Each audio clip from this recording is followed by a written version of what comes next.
जनगणना जातीनिहाय जनगणना होईल असं आश्वासन प्रधानमंत्री मोदी यांनी पार्लमेंटमध्ये दिलं होतं। काँग्रेस पक्षाची सातत्याची ती भूमिका राहिली।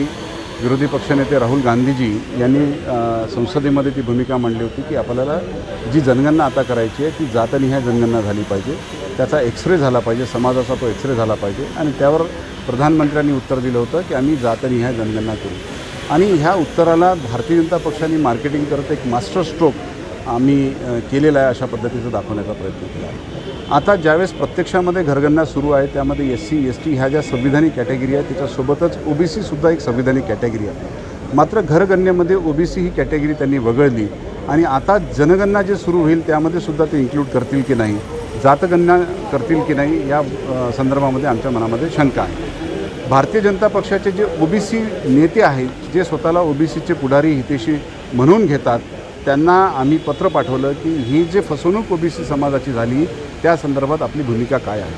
आपली भूमिका स्पष्ट झाली पाहिजे, कारण विविध OBCच्या संघटना आंदोलन करत आहेत, ही मागणी सातत्यानं रेटून लावत आहे। मात्र त्या मागणीला कुठलाही प्रतिसाद मिळत नाही। त्यामुळे भारतीय जनता पक्षामध्ये सत्तेमध्ये सहभागी झालेले OBC नेते त्यांनी भूमिका स्पष्ट करावी म्हणून मी पहिलं पत्र आज चंद्रशेखर बावनकुळे नागपूर जिल्ह्याचे जे पालकमंत्री आहेत त्यांना लिहिलं।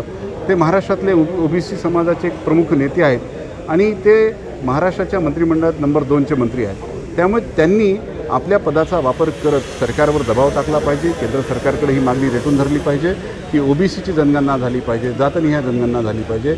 यासाठी चंद्रशेखर बावनकुळे साहेबांसकट एकंदर 82 OBC नेत्यांना, जे नगरसेवक आहेत, जे आमदार आहेत, जे महापौर राहिलेले आहेत, माजी मंत्री आहेत, त्या सर्व लोकांना मी पत्र पाठवलं।